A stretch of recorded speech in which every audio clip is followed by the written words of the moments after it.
Welcome to the Daru Strong Podcast. Daru Strong Podcast. Let's go. Mind over matter. Put your mind somewhere else and keep going. That little voice in your head is trying to stop you from getting to where you want to be. Be successful and keep moving forward. With your host and world-renowned strength and conditioning coach, Phil Daru. Well, I guess I'm just kind of a guy who talks a lot of shit about training, and I was on Rogan. That's all you need to know. That's it. That's it. Fuck Is it. that the Drop the fucking mic. Andy. Let's go. Is that the first thing on your resume? That's my only resume. That's it. It says Andy Galpin was on Rogan. On the website, it's a pop-up. You know, like, I used to have that, and now, like, fuck, bro, like, I don't have it anymore because somebody in this conversation has been on Tim Ferriss. So now, like, I have, like, I'm getting trumped here because I feel like that's, like, kind of anybody can get on Rogan, just, like, depending on his mood, you never know. But to get on Ferriss, man, like, you got to do something. I don't know. I think it's the other way around. I'll hook you up with my buddy Tim. First name. Nah, he's a cool guy. He's a cool guy. Yeah, we actually worked together on several things, and he did a part for our book, or for my book. Oh, right on. So, yeah. Anyways, you could probably call that trash out if you want. So more to your actual question, I guess I'll do the work for you, Phil, and Yeah, do it, please. give a little bit of my background. So I am a full-time professor at Cal State Fullerton, and I guess you can kind of break my job and life up into three categories. Number one, I run the Center for Sport Performance, and inside that we've got about 7 laboratories that globally study human performance. So it's research. The other sector is I teach seniors and graduate level courses in the area of program design, muscle, strength and conditioning, performance nutrition. And then number 3 is I work with professional athletes, typically from either combat sports or powerlifting, weightlifting, things like that. So it's a little bit of research, a little bit of teaching, and then some application. So that's what I do with most of my day. And then podcasts, because I do a lot of those. Yeah, we know that. We know that, Mr. Rogan, already. All right. So can you go ahead and tell us, like, how you actually got started working with those combat sport athletes and also weightlifters, powerlifters, so on and so forth? Yeah, like, honestly, I don't come from a traditional combat sport background at all. I mean, I didn't wrestle or anything. I never did karate. I actually hated all that crap, to be honest, especially wrestling. And I still, to this day, think it's the dumbest thing. Why does it matter their shoulders touch? Like, jiu-jitsu makes sense to me. It's like, oh, okay, like Man, you're going to get a lot of hate, man. I don't care. I hate it. I hate every aspect of it.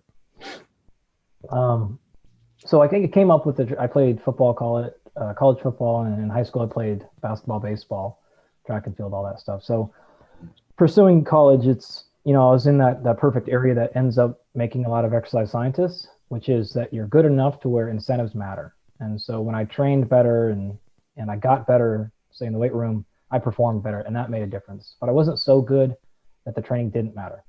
And so you kind of have to be in that sweet spot, because if you're just terrible, then you're not good enough to actually see recognition and see accolades. But if you're too good, then you don't necessarily always have a passion for the training aspect of it, because like that part that the performance comes so easy. Yeah. And so from there, I tried my hand a little bit at doing your day job and being a full-time strength and conditioning coach with professional baseball and football. Yeah. And I hated that shit. I hated it for 100 reasons, but Go into detail about that for me real quick, because I did the fucking two things of it. The lack of autonomy, the fact that, like, you got to be there every day, and it's like your 9 o'clock group and your 10:30 group, and you're just like, your day is the same. yeah, But more importantly, what I hated is the fact that I didn't feel like I was really, like, it wasn't scratching anything in my soul. I'm helping a fucking $6 million a year guy get an $8 million a year contract, and he doesn't give a shit. He barely remembers my name. Yeah. Like, and all these things I could go into, but generally they don't give a fuck about you. They'll show up late. It just doesn't matter. And I'm cool with that if I'm getting $1 million out of it. Yeah. But when you're getting 20 grand a year to do it, I'm like, fuck this. Yeah. It just wasn't, like, it either had to be money or it had to be giving me some deeper purpose or joy. And it wasn't giving me any of those things. And I don't really ever care about, like, fame it just never struck a chord with me. So I never want to be like, oh, like, if you do this career, maybe 10 years later, one time someone will write an ESPN article kind of on page like 12. and mention your name. I'm like, I don't ever like that. Never. So out of that career, I'm like going to go back and get my master's and got my PhD, but because I wasn't playing football anymore, I still wanted to train and compete. And I always loved Olympic weightlifting. So I started in that, competed in that. And then of course, you know, when people know that you've got degrees and coaching experience, they're always asking me for advice. So like everyone else, I started coaching myself, my friends, etc., for free. And then we started, as I finished my master's degree, we started the first CrossFit Memphis, which started the whole barbell shrugged thing. And our first clients were the local fighters. And so it was kind of like, hey, I had a little bit of time, like 6 weeks before I was finishing my master's and moving to get my PhD. And I had just competed at national championships for weightlifting. And they're like, why don't you come over and try some jiu-jitsu and stuff? And I was like, yeah, okay, whatever, because it's free. Yeah. And like everyone else will say, like the first day of either striking or that kind of grappling is like, oh, okay, I get it now. And it's just complete addiction from there. So then I moved on to my PhD into a small town, and there was a little fight team there. And it was actually pretty dope. Is we had probably like 10 guys that I'd say like regularly trained there, and probably 8 of the 10 made it to the UFC. That's so it actually was pretty cool. Yeah. Now none of them really did super well. Yeah. But they made it either on the show or the UFC or equivalent. They made it in dream tournaments and Pride and things like that. So that was the genesis of it. And so then when I got to California, I started working with more like the amateur wrestlers and stuff, not because I liked wrestling, but I loved, and this is the central theme of why I still do it. I just loved giving everything I had to somebody who's giving everything. And in combat sports, that usually includes their physical body. Yeah. And in that time, especially with MMA, you weren't going to get famous from it, and you definitely weren't going to get rich. Yeah. And so I was like, cool, like I'm down. This is very intriguing scientifically. It's physiologically different. It doesn't fit the mold of what we're taught in class. So those things just don't matter. So I have to solve problems that I don't have textbook answers to. And I'm doing it for somebody who's knows they can't pay me money, or, you know, like they're going to offer $200. I'm like, like, it's not even close to worth it. So just like, let's go pro bono, and you're going to give everything you have for 3 years, and you maybe will get a shot at something, or maybe not. And that's just a train I wanted to ride on. And so like that went into that bucket of my old competitive fire, and my, like, it gave me a deeper sense of purpose in my own work and life. And so I could do the cool stuff that I liked and enjoyed, and teaching was a little bit of that too. But I like selling everything I have into something, and then watching them go compete and just being on the floor, like, I have nothing left to give you. And then sometimes they lose bad, and you're like, motherfucker. Yeah. It sucks for a long time, but occasionally they win. And then occasionally those wins are Olympic gold medals and world championships. And then now it's like, man, and just be able to think like I played a super small part in somebody's dream that they're going to remember the rest of their life. It's not the credit or anything like that. It was just the fact, like, sometimes you feel like that may have not happened without me. You were a part of it though. You were a part of it. It's just a dope, like watching somebody get these dreams. And typically in these sports, unlike the NFL and baseball, some of those are dreams, but I just feel like the people who are scratching out trying to be an amateur wrestler, like, man, that's a real dream. Yeah. Because you're not going to get famous on Instagram. You're not going to get any money. And you're just giving it all for that. I'm like, fuck yeah, bro, let's go. Like, whatever it takes. I don't care. I'm in. So Andy, it just turned out to be lucrative now, but when you first got started, how did you get your foot on the door with like serious people, or like aspiring professional MMA fighters or other athletes? My answer to this is always the same. For every success, you're going to see 10,000 it didn't work out. So I could give you a story at every level of my career where I did 50 things that amounted to nothing, and one of them happened to be a lucky break. And so I'll give you the big story. Like when I was in undergrad, my answer was always yes. Like it didn't matter. If somebody had an opportunity, a professor needed help with something, like yes, yes, yes. If it was an area I was interested in, it didn't matter. And so I had one professor one time who she was into health screening, and I hate health. I hate public health. I hate epidemiology. I hate all that stuff. But she was like, hey, I want to set up blood pressure screenings for people so they can kind of like walk through campus and get their, health awareness. And I was like, oh, that sounds fucking terrible. So I'm like, I'm in. She's like, really? Yeah. She's like, do you know how to check blood pressure? I'm like, nope. Are you interested in going into health stuff? Nope. But like, hey, why not? Like, you need help. It's only going to help me. You know, like, I'm in, and then let's go full speed. And being genuine about that too, right? So I sat there in the Oregon rain for 3 hours. Nobody came by. Nobody cared. And I was like, that wasted a whole day. I'm still playing college football. I could have trained. I could have watched more film. I could have done studies, all these other things that would have been quote unquote more productive. But I was like, all right, cool. In the end, I'm like, all right, I learned how to check blood pressure. That's cool. I didn't have that skill. Well, fast forward like 6 months, and one of our old alumni called that professor and said, hey, we got a gig up here at Adidas, because Adidas headquarters is up in Portland. And it's basically corporate wellness. We have a gym on campus. We need somebody to come up here and open the gym at 5 a.m, and maybe personal train or something like that. Still playing college football. I'm an hour plus drive away. She's like, it's minimum wage. And I'm like, fuck yeah, I'm in. Let's go. She's like, really? Yeah. So I'm getting up at 3 a.m. I'm driving an hour to open up a gym. And I'm sitting around there the whole time. And there's this group of people, like 5 or so, that show up every day at like 5 when the doors are open. And so I started showing up at 4:40. to make sure the door's open, because I noticed they're there every day. And so they want in at 4:40. And I'm like, all right, let's rock. Let's go get in there. And I start coaching and training and all that stuff. And I'm just like running them through stuff. And they're like, man, this is really good stuff. Like, you have some talent here, whatever. Well, it turns out like 5 of those people were on the executive board of Adidas. And so it wasn't long for they're like, hey, what do you want to do with your career, whatever? And I'm like, I still don't know who they are. And like 2 of them, by the way, worked at the smoothie stand on campus. I didn't know, didn't care. Like, everyone got treated the same for me, right? Yeah. So one of them was like, we work with this guy named Mark Verstegen, and he has his facility down in Arizona that trains only professional athletes. We think he'd be a great fit down there. And so boom, all of a sudden now I live in Arizona, and day one I'm coaching Kurt Schilling, which is like all-stars, Major League Baseball players. And the list goes on of athletes I had down there.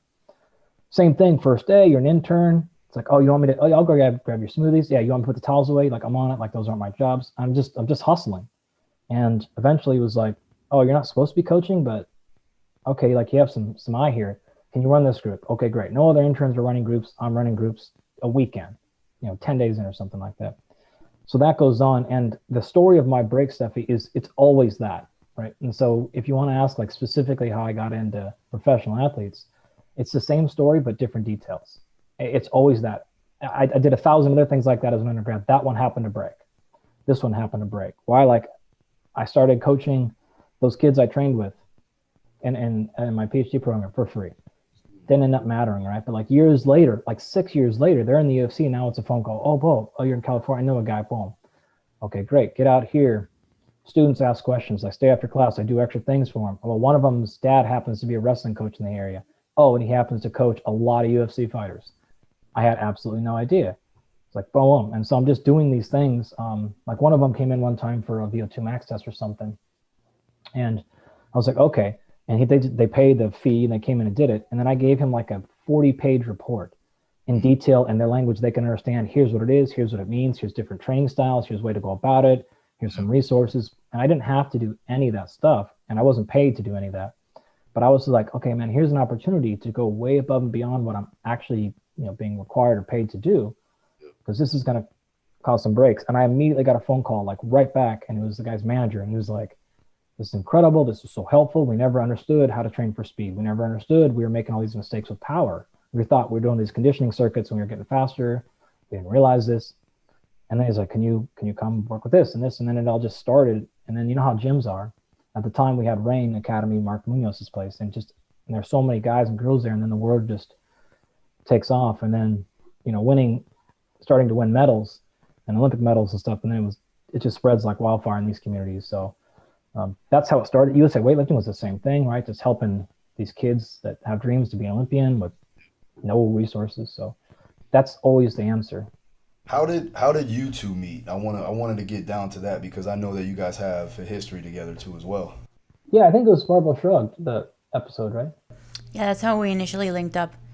But yeah, I mean, Andy, that's so amazing what you just said. I think it's such an important lesson as well, that it applies to everything, not just in your career, but also in business. It's always under promise, over deliver, and work genuinely and authentically and for passion, for love, because people can feel that. People can really feel that. So yeah, no, it's amazing. I mean, and we linked up at Barbell Shrugged, and you didn't really know me. You know, we met there, did a podcast together, and then we stayed in touch, and we had kind of like this mentorship relationship for a while where, you know, I was asking you always questions about my career and your career and what your path was, and you helped me without asking for anything in return. You helped me even though you didn't know who I was or anything. And for years we kept in touch, and then he helped me out with several of my like most historic cuts for powerlifting.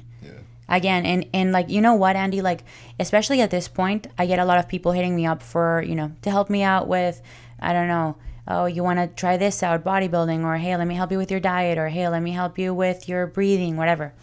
And people are so just non-committed.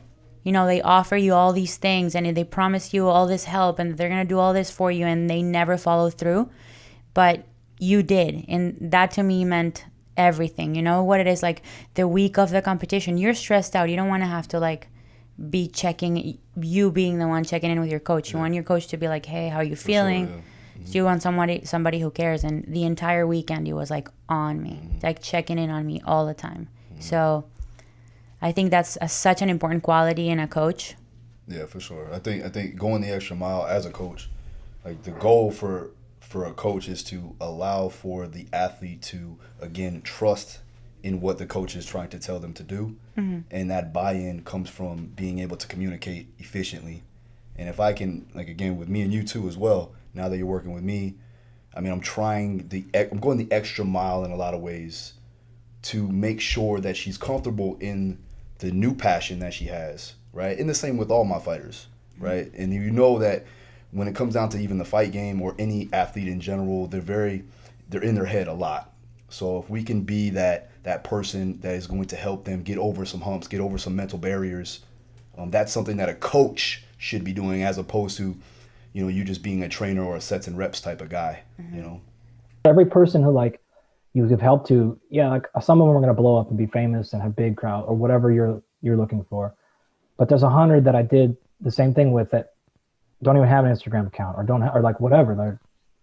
And so like, if you target that, if you're like looking for people who you think will be famous to get you shit, people feel that so fast and they feel it so quickly of like, oh, and like a good example is after going on Rogan, I had so many people hit me up like, oh, I love what you do. I'm like, oh yeah, which part of it? Oh, fuck you. Like you're trying to get me some shit. So then you think I'm going to get you on Rogan. And I still years later, I still have that. I'm like, I don't really think you're that interested in what I do. I think you think I can get you on Rogan. So I'm out. Like, so that genuine aspect of like really wanting to be involved in people's processes, if you do that enough, the breaks will come, the networking, that stuff will land, but it starts with honestly giving your best to help people. And what's important from my approach is out the gate, you and that person need to have a clear relationship in terms of what is the expectation. So if I were to have worked with Stefi and said, okay, I'm doing this, but I'm really expecting you to post about me 2 or 3 times a week, and then she doesn't do that, then I get mad. And then we have like a thing, right? Or she goes, oh, like, I didn't realize, like, I mean, okay, I guess, like, now she's in a weird spot, right? Or is it, I'm expecting you to give me a bonus pay after this season. Like, I'm expecting a tip out, or I'm expecting this or whatever. Okay. The problems always happen when those expectations aren't aligned. And if they are, it's typically cool, right? Like, if you just tell them up front, hey, like, I'll do this at this price, or I'll do this at this, or whatever, then you generally don't have issues. But the problems you run into is, like, if I'm trying to use you, and that's a fair play, to be honest. If you say, like, okay, like, I'll do this for free, but I want you to help me build my business this way. Can you make a couple posts about my products or whatever? Most of the people would be like, cool, done. Yeah, like, that's fair. But it's a mismatch of expectations where people run into problems. So when you're early in your career, my general rule is don't ever say no, and don't ever ask for shit. Besides a very like, okay, this is the fee I charge, whatever, boom. But be super clear about that. Don't ask for that other peripheral shit because it just starts to feel disingenuous. If you do good stuff with people, they will post about you if that's the stuff you care about. They're going to do it organically. They're going to want to do it. So you don't have to worry about those things. So the way I approach it is I have 2 buckets, right? I have pro bono and then I have charge, and there's no ground in between there. And so I only have so much room that I'll do pro bono, but the rest of it is like, okay, I'd love to work with you, but here's my expectations, right? And I'm not like social media is not a thing for me because I don't have a business out of that. So that's never part of my package. But if it is part of your package, fine. It doesn't matter. Just as long as the athlete or the person knows what to expect, you're going to have better relationships. And if you're not at that level, then you just need to do things as genuine as possible and really give everything to them. And you might get burned 10 times, or, I'm saying burned like, quote unquote, you feel like they should have posted about you or whatever. But that doesn't matter, because eventually that fortune is going to turn back on you if you do good work and you do good by people. So that's all I ever try to do is, like the folks that can afford it and they're different financial positions. Okay, here's the chunk. But there's a lot of them that just go into my pro bono bucket because I'm like, no, man, I just want to help. Like, this is dope. Like, you're going to do something that I think is really, really cool. I'm in. All right, so I got a couple of questions from some people, from my mentorship actually, but this one's gonna be for Stefi first. But from transitioning from powerlifting style training to periodizing multi-dimensional programs predicated towards combat sports, what was the difference in that training compared to what we're doing now? Everything. Where do I start? Going from traditional powerlifting training, essentially you're prioritizing the three main lifts, the squat, bench, and the deadlift, and you're doing that over and over again every day almost, with some accessories. I feel I got to a point of being so deconditioned as a human where I could only tolerate just squat, bench, deadlift, and maybe some like good mornings and back extensions. Like that was the only amount, because I was lifting so heavy, so frequently. Barely any conditioning, maybe once or twice a week, at most 15-20 minutes. So I completely flipped to the other side where I'm barely lifting and definitely not heavy. So the program that we're doing now is a lower body day, an upper body day, and then a full body day. And it's all focused on power and speed and agility and coordination. So we are squatting, we are pressing, we are deadlifting, but at 40 to 60%, and it's mainly focused on speed. Yeah, for you, yeah. And then a ton of conditioning, boxing 4 or 5 times a week, running 2 to 3 times per week, stadiums 1 time per week, and obviously like the strength and conditioning sessions have a conditioning piece as well. So completely different animals in every respect. And it's been an interesting transition. I mean, Phil has seen how my ego gets the best of me at some points. Like I go in and I failed a rep with a 70-pound dumbbell the other day, and honestly, I felt tears shedding through my face. Or like my working set in squats the other day was like 185 pounds, and honestly, it was devastating. Yeah, bands on the bar. It was devastating.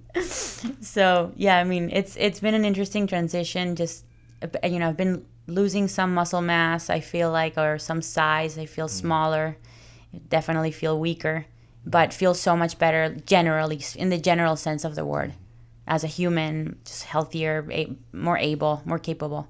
Yeah, she has the trade-off. Obviously, she's gaining more conditioning, she's losing a bit of strength, but for her 40% is better than any chick in boxing right now is 100% of strength, So looking at it from a limiting factor perspective, we know that we need to enhance her ability to be reactive and then also increase her conditioning overall, So, but it's been fun. She's obviously a phenomenal athlete. I wish Andy was out here because I could run his ass through the fucking mud too as well, make him throw up a couple times. But no, it's been great, and I know that she can take it to the next level because she is an established athlete. You've obviously been successful in the other sports. You take that mindset to what you're doing now, and you'll be untouchable. Yeah, I almost feel like every single thing that I've done in my life leading to this point, it sounds so cheesy, but everything fell into place. Like all the pieces kind of fell into place, and all the tools and skills and everything that I've developed up until now just kind of makes me a really unique kind of build for this sport, The athleticism from soccer, the endurance from my half marathon running, the athleticism from CrossFit, the proprioception, ability to move from Olympic weightlifting mobility, and then the strength from powerlifting. It's like I've done it all. And obviously it's not like all of those are going to carry with me at the same level, but just the experience I gathered through it, I don't know. I think it's it's an interesting kind of set of tools. I'm curious to see how it's all gonna play off in the ring. Actually, that's a question for you. What do you think, Andy? What type of impact a weightlifter, power lifter transitioning over to combat sports, what do you think, what type of impact would that have on their combat sports performance? Yeah, so we traditionally see those individuals perform very, very, very well. And the component people don't understand is powerlifting is not so much here, but let me try that again. Powerlifting, not so much, but weightlifting, yes, because in the deadlift, you're typically going to pull off the ground as fast as possible, right? And then try to not get caught in whatever position you suck at. Well, with weightlifting, you don't necessarily jerk or explode directly off the floor. It's an acceleration until you get to your power position, and then it is a rapid explosion. And that is the exact same thing as a punch. So a common mistake with a punch and kick is exploding right from the start and then losing or having equal energy throughout the way.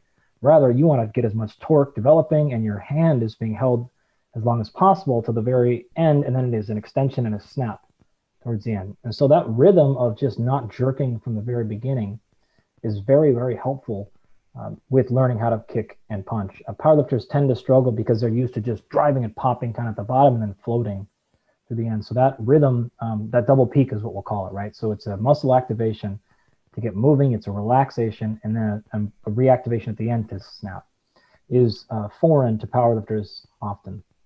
Of course, though, the biggest thing that they struggle with is they don't really understand the conditioning piece, and they don't understand the impact piece. And so they don't understand what getting punched actually feels like in terms of holding their breath and absorbing. And so they perform worse with their conditioning than they actually have, say, like with their VO2 max, because they're just not used to getting hit and pushed and kicked. So even coming from like a football background, it's not the same impact. So getting punched repeatedly and getting smashed and pushed on, it takes a level of fatigue that you don't understand. So that's going to be the major limitation. Now, when you take someone like Steph and you're so far extreme, so many years of that background, but you've got weightlifting as well. So you probably have a bit of that understanding when to apply enough force to get things moving and stay under control, and then when to actually, explode or pop or whatever you want to term it. But for you, it's going to be the understanding of when to breathe and when to not breathe. That would be the biggest piece, because you can get your conditioning to a certain level. I don't think it'll be a problem. But once you get inside the ring and punches are flying, is when do you breathe, when do you not breathe, and when you eat a punch and block it without flexing with everything you have, and learning that control is going to be big, because you'll burn your arms out or legs or whatever by flexing so hard to block stuff. And you got to learn that, when is this a hard punch? Where's my range at? When do I need to really move or not move? So that piece will dramatically increase your conditioning, just being comfortable in those positions. Mm-hmm. All right. So I got one long one. So just keep your fucking ears peeled, buddy. Don't fall asleep. Take a nap, Steph, but you just text me to. Don't fall asleep, you asshole. Anyways, listen up. Since the sumo deadlift already. What are you doing? You open up a jug of milk? What do you got going on back here? That's a protein shake, I believe. Yo, I'm missing my anabolic window, bro. Just drained. You ready? Yes, sir. I'm sorry. All right. Since the sumo deadlift already stretches the mobility abilities of the hip joint to a certain extent, can a deficit deadlift in a sumo style deadlift be performed with a big deficit, or do the athlete need to be more careful in comparison to the deficit deadlift in conventional stance, or will it override the hip joint or overwork the hip joint? He's obviously from Berlin, so mine is English a little bit. I think I'm the least qualified person in the room to answer that question. Yeah, that's right. I don't even know what he's asking. A little bit. I think the question doesn't make sense. I think it's more like, all right, can you deficit from a sumo style, and will it cause any problems if you do so? Nothing has to cause any problems as long as it's a position that you train. Yeah. So no movement is inherently dangerous. What's dangerous is a position that you're not used to. Mm-hmm. So that applies to literally everything, right? You have to build capacity, you have to build tolerance in movements and in muscles and in tendons and in ligaments progressively and in a cerebral, intelligent way. to avoid injury. That's kind of the best and only way to mitigate injury. So it's not that it's a dangerous position, but if you don't practice it and then you all of a sudden ramp up your workload really fast, then obviously that's not going to end well. But I think the question is, why are you doing a deficit deadlift? You know, what are you trying to achieve? Why are you doing it? And for what purpose? So and on the topic of movements being good or bad, because I think that's kind of the essence of the question. We know, just based on research on construction workers, that when you change the way that they, and this is more pertaining to back pain, but when you change the way that they lift things off the ground, you know, you instruct them on quote unquote proper technique, their injury risk actually increases, and their incidence of injury actually increases when you change the way that they lift, just because it puts them in a vulnerable position, a position that is foreign to them, a position that's untrained to them. So, and then as far as like a deficit sumo deadlift goes, I've never done that. I feel like it would be very uncomfortable to do that. I wouldn't do that, but maybe like a very small, I've done 1-inch deficit sumo deadlifts onto pins to work on the start, because my start is really, really slow. That was actually a suggestion from Louis Simmons when I went over to his gym. Makes a lot of sense. Yeah. He got me onto the isometric sumo pulls onto pins. He got me on straight leg sumo deadlifts. Have you ever done those? Yeah. Like stiff leg or whatever, stiff leg sumo deadlift. Those are brutal. Yeah. So yeah, I mean, I personally wouldn't just randomly use a deficit sumo. Okay, there you go. All right, Galpin. When training directly correlating, what training directly correlates to building of type 2 muscle fibers, and how can running long distances affect that process? So it's fairly intuitive, actually, which is a nice part. So anything in the power, and more specifically strength, training spectrum is going to be the best that we understand to develop your fast twitch fibers. The caveat to that is there's very little research, if any, on using speed or power training to do that. And so what we have are your classic strength and even sliding up to hypertrophy spectrum. And we've seen that to be pretty darn effective. I actually would posit that doing speed and power stuff may be even more effective, but we just don't have that research. It's actually sort of generally interesting, but if you look at exercise science as a whole, there's a bunch of research on hypertrophy, and that makes sense. Most people want to add muscle or look bigger. There is some on strength, and that also makes sense because there's clinical outcomes and health-based outcomes related to being strong. But there is almost comparatively nothing on actually, which method develops speed better, this one or this one, which one develops power better, this one or this one, especially as you get to the speed. So we just, I guess for some reason, don't do research on getting faster, which is very interesting. So we don't know per se on that one. And why it pertains to this question is fast twitch fibers will predict speed more so than strength. So fast twitch, they're called fast twitch, not strong twitch, right? So that's the best way to go about it. And then, will distance or conditioning work subvert that? Yeah, it kind of would fall, my answer would fall in line with the concurrent training literature, which is, it all depends on context, your training status, as well as what you mean and the volume. So there's actually a nice review article that's free. There's a couple of them that have nice figures explaining this. So basically you can imagine going from a lowly trained sedentary state to an elite level. Well, as you go up that grid from low to high, the differences in training, in other words, like hypertrophy training and speed training and endurance training, start to matter less or less. So somebody who's sedentary is probably not going to experience a whole lot of interference effect. As you become highly trained and very highly trained, the interference effect matters a lot more. At the same time, you have to overlay that with how much endurance training you're talking about. So you're talking about going on the elliptical for 20 minutes at the beginning or the end of your workout. That's probably not doing shit. You're probably just fine. You're talking about running 100 miles a week. Well, that matters a lot. So exercise mode matters. Are you talking running or are you talking cycling? Cycling is a lot less problematic. You can imagine why.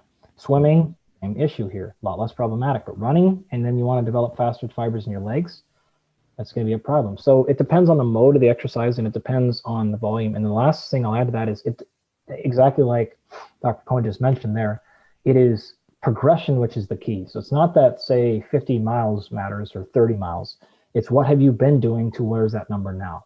And so if you've had, say, a 40% or 50% or higher increase in volume, it doesn't even matter what that volume is per se. It's the rate of progression that's going to kill you. So if you're used to running 25 miles a week and you bump it to 30, it's probably not doing anything. But if you're used to running 0 miles per week and you jump that to 5, in both cases, we've only increased the mileage 5 miles per week, but the 0 to 5 would be much more impactful because it's so different from what your training is. So that would more likely to damage or block your ability to develop faster survivors. On the topic of concurrent training, I think this has been one of the most difficult points to get across, personally for me, to at least like the strength community, the powerlifting community. Yeah, I don't know when or why or who or how this happened, where like powerlifters just are so adverse to performing any sort of cardiovascular training. My theory is that they're just lazy and they've convinced themselves that they can't do it, because XYZ, they're going to lose their gains. But no matter how many times, even just friends of mine around the gym, I try to encourage them, at least in the off season. I'm like, yo, get on the bike, go for a run, go for a walk, man. Like you can barely go up a flight of stairs without being out of breath. And for some reason, I don't know, it doesn't matter how I explain it, they're so dogmatic and caught in their own ways that I don't know, they just don't get it. But would you say that I know where I stand here, but I'm curious as to what your opinion is. What are the benefits for somebody who's training for strength? What are the benefits of cardiovascular training when training for strength? There's a whole host of them. The general way I say it is, if you're so unfit that tying your shoe makes you break out into a sweat, that's going to compromise your ability to do work. And so the more work you can perform, the more strength you can gain, or whatever the thing is. So you don't need to be in amazing shape, but you have to have some baseline level of fitness. And physiologically, there's just a cascade of reasons why that's true.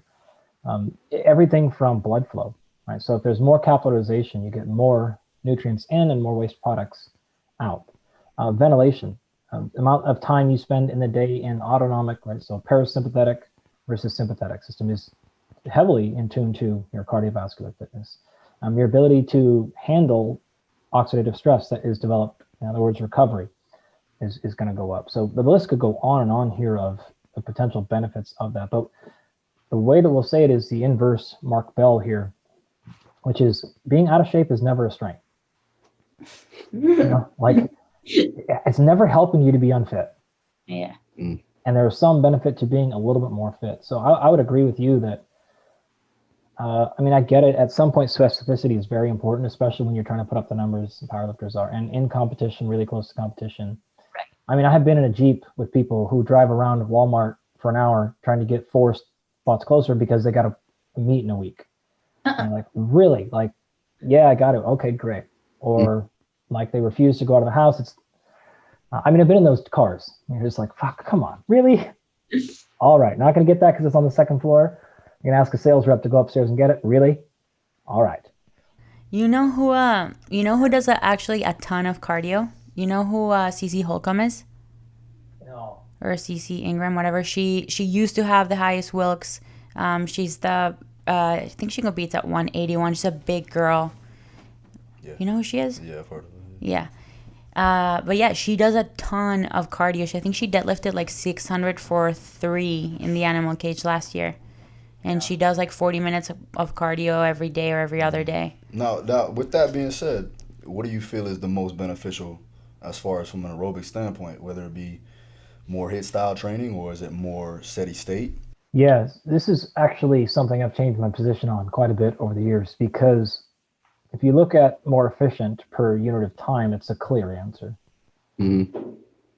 But as you start to go in our communities, powerlifting and fighters and combat sports, there's only so much time you can spend at high intensity. And sometimes it's just not worth the demand. And in fact, what you'll notice is most people can cruise at 60 or 70% of their VO2 max for quite a long time. You actually get a lot of work done. And if you look at calories, continuous steady state almost always beats intervals. you'll burn a lot more calories. I promise. Like, max it out on your aerosol bike and look at the numbers. You'll burn a lot more just not stopping for 30 minutes than you will doing 30 minutes of intervals. So calorie wise, I mean, you can make an argument that they're at worst equal, if not edge there. So I've also found when it's like, all right, we got to do Friday night conditioning or whatever. It's like, oh, fuck, we got to do intervals. Like, got to do that goddamn stadium with Phil. Fuck, like. But no one ever. It's a lot easier to be like, yeah, we're gonna fucking cycle for 30. All right, like I get my mind into that, and I can check out. I can zen. I can do all those other things. No one gets like zened when you're dying in between sets, but you can get zen when you're just like cruising. So there are more benefits to the steady state stuff than I used to think. And so I honestly have used that a lot more personally and with individuals I work with for those reasons of like, all right, like we can get something in today rather than just being like it's just not in my brain right now. Especially when the consideration is like, I got to try to pick up 600 pounds tomorrow. All right, or Friday or 2 days. It doesn't matter, a week from now. Like, Something interesting. have that in me, so. Something interesting you mentioned was about the effects that it has on the parasympathetic nervous system. That's something that I've experienced. Like, I just realized that for the last 5 years training powerlifting at that intensity and not putting in the same effort to train my parasympathetic system, because essentially I was training my sympathetic system for 6 hours a day, right? Like arousal. How can I get stiffer, stronger, like that? And it's stressful. You have 500 pounds of weight on your back, and then you have 450 on the deadlift, and it's all this stress, and not spending any time really working on my parasympathetic system, like not doing breathing, not doing meditation, not doing cardio, not doing any of these things. Man, for those 5 years, like I had the worst anxiety and panic attacks of my entire life, like awful. And as soon as I started transitioning to more conditioning, and honestly, like the conditioning alone has been a massive game changer in like my mood and even the frequency and intensity of my panic attacks. Like it's helped me so much. So I'm just thinking. This is really interesting with the crowd here because given that, I work with both populations, and the anxiety is the exact opposite in that the crazy part about weightlifting and powerlifting is if you're 4 weeks out and you're trying to hit 500 and you take a shot at 450 and you get buried, you can't do that number. You can't. If you're a fighter, it's the opposite though, because you're like, if you have a crappy day in sparring, I'll just turn it on when the lights come on. Or like, if you can't get 500, like it doesn't maybe matter for fighting because there's other ways to win. So with fighting, you have options in which you can win. Powerlifting, weightlifting, it is, can you lift that bitch or not? Yes. And so the anxiety is so much different. Every single training session for a powerlifter, weightlifter, always drives anxiety because it is a number. You know exactly what you're lifting and you know exactly what you're not doing. Right. So that is really difficult. When you go to work out, when you go to lift for a fight or for weightlifters and powerlifters, it is all anxiety. Because that's it. Like you're I get to see today, like, am I going to hit that number or not? Fuck, I'm not. Like there's no like, you can't make excuses. You can't make anything around it. With a fighter though, the anxiety builds from the training sessions, right? Typically the weightlifting sessions are the relief. It's the de-stress because you're like, okay, cool. Like I get to do something physical that is not reminding me that I keep getting caught with that punch or I keep getting caught with that other thing, right? But having said that, both cases, it's a one-shot thing. So we'll contrast that with like the baseball players I work with. If they have a bad day, they know they get 29 other starts this year, most likely, right? Or if they're a position player, they get 161 more. Powerlifters, you got your one shot, and fighters, like you might get one fight a year or two, right? And if it's the big opportunity, it may not ever happen again. And so you have got to manage, in their case, your fight or flight in your workouts because you're seeing the numbers. In their case, fighters, they're fight and flight in their workout because they're literally fighting in their workouts. So I don't understand how they can ever get through it without having a serious downregulation protocol that they're working with. Some of them do it okay endogenously, but most of them will see massive benefits from working on that side of the equation. So if you get it from the steady state stuff, because you'll hear fighters, I've had a lot of just like, okay, I like the distance run. And I'm like, you don't need a distance run, but they'll say things like, that's my favorite 30 minutes of the week. And I'm like, oh, I get it. Like that's your down regulation. That's your meditation. Cool. No one ever says that shit doing his hill sprints. Everyone's like, yeah, cool. Like I'm relaxed now. Like that never comes. So whether you're meditating or you're getting your meditation from distance running or whatever, like it has to be there somewhere. Right. All right. Stefi, it's one kind of a more personal question, I guess. Oh God. Shoot. Nah, you're straight. Training around your menstrual cycle and what can be done when it falls on competition day. Have you ever had that? Dude, okay. I just don't pay attention to any of that stuff. I feel like it's more of an excuse than anything else. Okay, if we're gonna get scientific, what does the research say? Does it increase your injury risk when you're on your period? You're slightly more uncoordinated. Your ligaments are more lax, or whatever it is. Personally, I mean, I auto-regulate my sessions no matter what, independently of whether I have my period or not. So I just take it for what it is. More often than not, especially in powerlifting, I have to auto-regulate, even if sometimes I come in and I have 90% for 4 sets of 2, and I warm up with 50% and it feels like 200%, and I'm like, all right. But I guess what I'm trying to say is that I don't assign any sort of like emotion to the period. I just kind of go with it. My performance goes up and down independently of that. So sometimes I have amazing workouts when I'm on my period. Yeah. So I just try not to use it as an excuse for not showing up to the gym or not giving it my best or just assuming that I'm going to have a bad workout because I'm on my period. I still try. Yeah. I understand that it's there and that, you have to be careful, and I'm not going to push myself as hard on that day, but I try not to, again, attach any emotions to it at all and not think about it much. So, because some people, they're so funny, right? Like they wouldn't, if they don't have their special squat shoes, if the chalk is not the right density, if their belt, if they ate too much and their belt didn't tie in the right, man. Or weightlifters are the worst. There's special little barbell with a knurling, and like they have to have their platform. I'm like, bro, just lift the damn weight. Just shut up, lift the weight. Don't stop thinking about all these things. Yeah. It's so silly. It's just a bunch of excuses, right? Like you just show up, be ready to work no matter what, no matter the environment, no matter how you're feeling, no matter if you have your period or not, no matter what bar it is, just show up and do work. That's it. No, that makes sense. You get that with fighters too, and they'll have their little things that they like to do before fights, and if it doesn't happen, then it's a problem. It's a mental problem for sure. Exactly, it throws you off. Yeah. You know how many people were complaining at I think it was the US Open 2018. They threw a curveball at us, which was that instead of using Texas bars, we were using a brand new Kabuki bar that he had just made. And oh my gosh, all of these lifters were like, I missed that lift because the knurling was way too sharp. I tore my hand. They were like freaking out about how they were going to hold on to the squat bar because it didn't have a middle knurling. I'm like, dude, are you kidding me? Just don't think about it. Do what how many times have you squat, benched, and deadlift by now?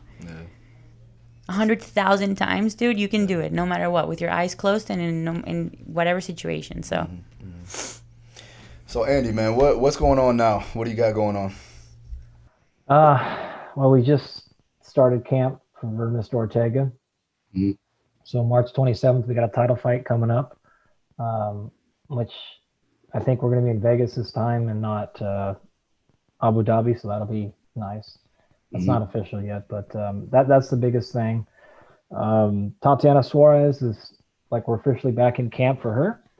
So we're looking for some things to then go out and get a fight. So that's really big. Our labs are shut down for the most part, and then a couple of other ones that are jumping out to me. We're in a pretty good spot with Lauren Murphy, so we're going through some things right now, and we're kind of starting her off season for a very big year for her because she's on a 5-fight win streak and number 2 or something like that, number 3. And then the baseball guys just are getting ready to start to report to spring training. So it's been it's a fun time right now that we're surviving a little bit. Hopefully we'll start coming out of the pandemic a little bit, but those are the big things I have right now. And then if the Olympics ever come back, look at that. So I got a couple that are still in that mode Helen just had a nice win over in France, which is really good. So hopefully getting her to Tokyo, if Tokyo happens, is the plan. So. Wait, what do you mean if it happens? I thought it was canceled. Cancel for It's canceled for now, or? for this year, isn't it? Well, look, I mean, Depends. until they show up and wrestle, I'm not going to count anything as happening with the Olympics. So who knows? Man, that's awful. That's awful. Fernando. Like last year when it got canceled right before, people were like freaking out. And with weightlifting, it's still, we have no idea who's actually going to qualify because every week or month they change the point system and like the stuff. And so you have no idea what's actually going to happen. And with wrestling, it's been the same thing. So the thing that I've been telling them since day one is like, look, you're going to thrive in chaos, or you're going to be that bitch who gave up your career because things didn't go like, and I've seen that happen. And I've seen many professional fighters like let their walkout song ruin their fight and they lose a UFC fight because of it. I'm like, look at your fucking self. You're fighting in your underwear in front of millions of people and they did play the wrong fucking walkout song. Like that's the shit you're worried about. And you're like, wow, they fucked this up and I didn't get to do my, okay. Like, so you get to thrive in chaos and you get to be the one to be like, yeah, you know what? Fuck it. I'm better than all of you. Change the rules. Let's all put up, like, let's show up naked. You name it fucking, and I'm still better than all of you. If you don't want to have that mentality, it's going to be tough because something's going to happen. I mean, we always say like in campers, the week of the fight, there's the rule of three. Like 3 things are going to go up totally wrong in fight week. Mm-hmm. Always. And it doesn't matter until like, you might be walking out of the cage and you're like, only 2 happened. And then you're going to trip on the way to the cage. Like some shit, 3 things are going to happen that are going to blow your week up every single time. And it's just like, I don't understand how people let that get into their head. It's a really tough thing. So yeah, like I like to bury that in their head from the beginning. It's just like, that shit doesn't matter. That doesn't matter. And you can say it very, very pointedly. Like, all right, if that guy showed up to your house tomorrow and challenged you on your lawn, like, would you win that fight? Yes or no? Okay, then things got changed. It doesn't matter. Like these things you're still a better fighter than this guy or girl or whatever, or you're not, or whatever, you tell me. Do the whole stars in the entire galaxy have to be aligned for you to land a punch on this girl? No. Well, then they didn't align, so who cares? Because I guarantee shit in her south side didn't align either. And she's just going to be tougher than you right now. So like you can let this ruin, you're going to look back in your career and be like, oh, well, I could have been a UFC champion, but I just didn't play the right walkout songs. That's ridiculous.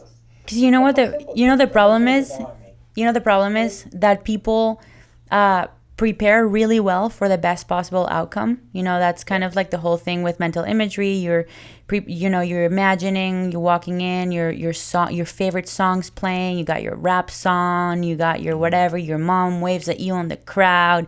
You go through all that process, and this was such a powerful exercise for me when I worked with my sports psychologist, was practicing what your reactions are going to be in the worst possible case scenario. Like, what are all the things that you're afraid can happen before a meet or before a fight? Like, let's go through them. Because I don't know, for some reason we're trained to ignore any sort of like negative feeling and negative emotion. Like, don't think about the worst case, don't think about losing, don't be negative. It's like, no, man, if I don't think about that, I'm not gonna be prepared. I don't know how I'm gonna react to those situations. So I think that's a powerful exercise for anybody who performs at the highest level. Is like, what are you afraid of on that fight day, on that meet day, and face that fear.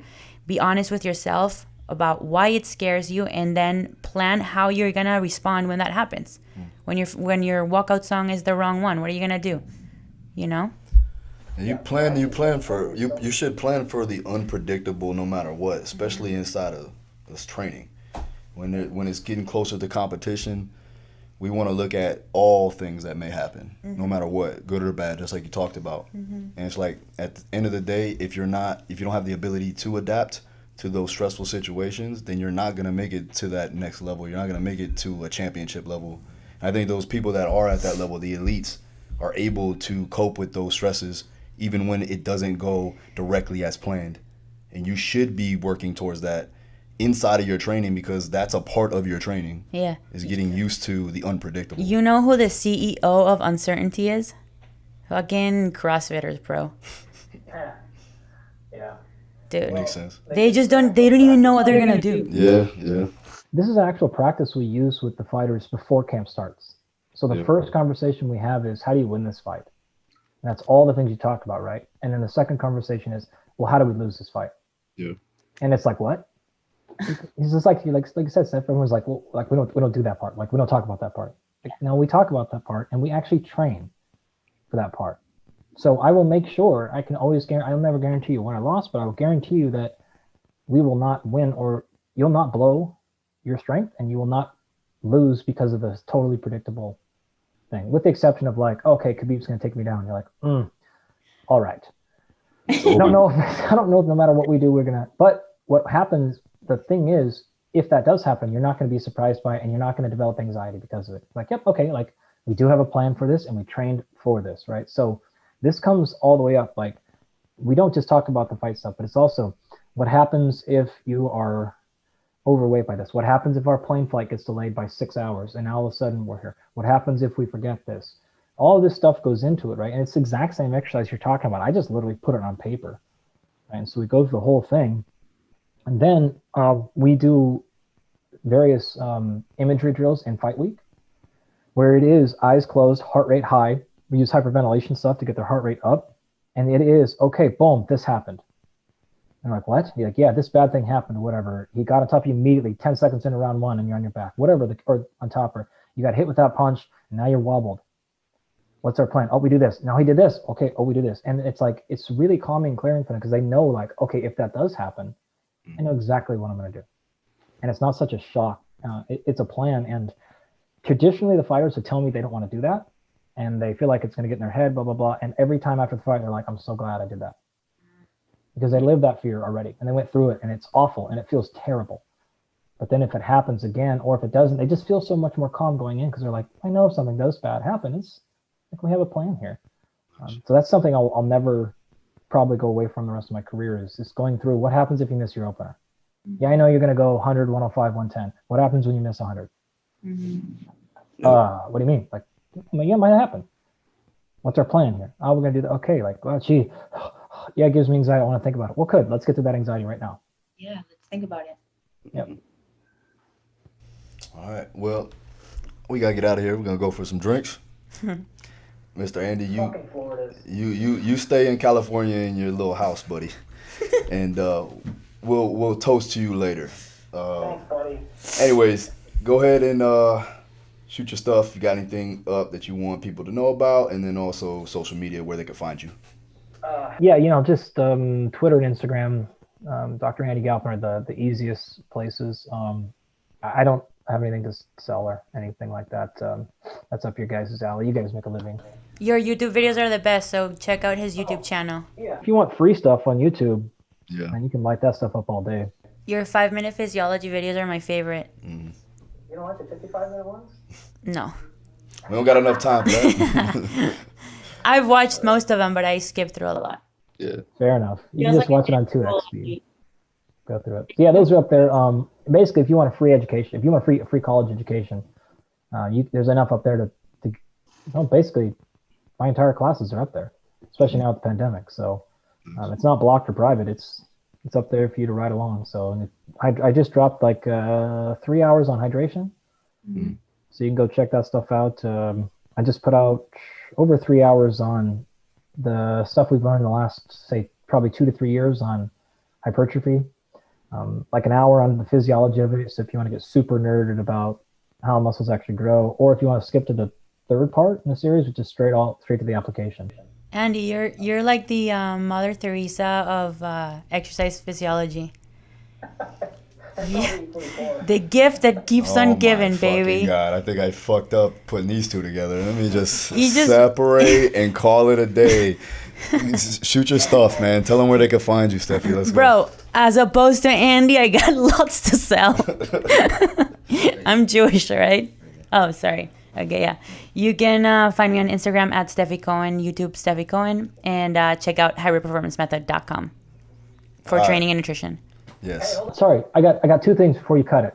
I'm bad ethics here, but I got one for each of you. Question. Okay. I'll go with you. Now, I have always pronounced your name Phil Daru.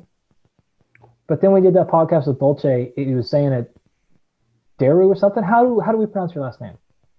So originally it is Daru. So you were right. Right? It was DA capital, like apostrophe capital RU. Oh shit. Yeah. And even on my arm, like you can see it. It's like written out. Yeah. That's a coat of arms. But people were just messing it up, calling it Daru and everything else. So I mean, I basically just put it to one word, and now you can call it Daru, or Daru would be more of the original name for sure. Oh, Right. Interesting. Okay, then Steph, for you, do we have an official fight date? Do we have a day? Do we have a debut time? Don't be coy with me. Come on, man. Out there. Don't do this to me. Not yet. We got some time. You can't do that to these people listening. We got some time. Give her like at least another 6 months. I got to talk with her other coaches, but at least 6 months, because we're not taking this lightly. We want to make sure that she has the best opportunity to be successful. So you know that, Andy. Okay, I actually have one more step that I forgot I was there. You too. I honestly don't know this, so this is a free plug, but you got a clothing line now? Yeah, mine. Yeah, I'm getting into fashion design. Nice. Because you got nothing else to do right now, I guess, huh? Shut up, bro. The fuck's your problem? What's going on? You got companies you're running, and No, I mean, I just, career, and now you're gonna start another one? yeah, I just like having options, So I found, I forgot what the name of the website is, but it's a bunch of like short lecture classes. So somehow I got into epigenetics for a bit there. And then I just started kind of on this discovery phase, just trying to find other topics outside of fitness that I'm interested in. Initially as a hobby, so I got into fashion design the same way, like through one of those, I think it's SlideShare it's called. So I got through that, and I'm like, oh, actually, I have pretty good style. People are always complimenting how I dress. Why don't I dive all in? And started that clothing line, and the first 2 drops were super successful. So my plan with that is eventually, or I guess at the end of the year is a goal, do a fashion runway. Like I want to do like a VIP event with like a whole fashion runway with like models, and the goal is to make clothing that makes women feel empowered, right? And that goes both in and out of the gym. Just cool things that you don't usually see at like Lululemon that people would want to just rock. So yeah, that's the goal. I have probably the worst fashion sense and taste of anyone you've ever met, and literally I have worn these sweats for like 2 probably straight weeks. Jesus, dude, I need to send you some hybrid legacy. For a second there, I thought you were wearing a do-rag. I thought it was questionable. No, I wouldn't put that past me either. No, I mean I wasn't surprised. Quite frankly. Just like that computer chip did not land in my brain. So good. I'm glad it's in you. Maybe you can make Phil dress a little better because he looks like shit. Bro, I look way better than your fucking ass. Let me tell you that right now. I could not agree more. Please, bro. I am ugly and have terrible fashion. This is actually why we are going to start doing something together with my merchandise too as well. So good segue, homie. Oh, that actually is smart because that stuff looks terrible too. So good job. No, I'm sure it's great. Can't wait. All right, everyone. I love you guys. All I'll right, see you dude. later, man. See you, Andy.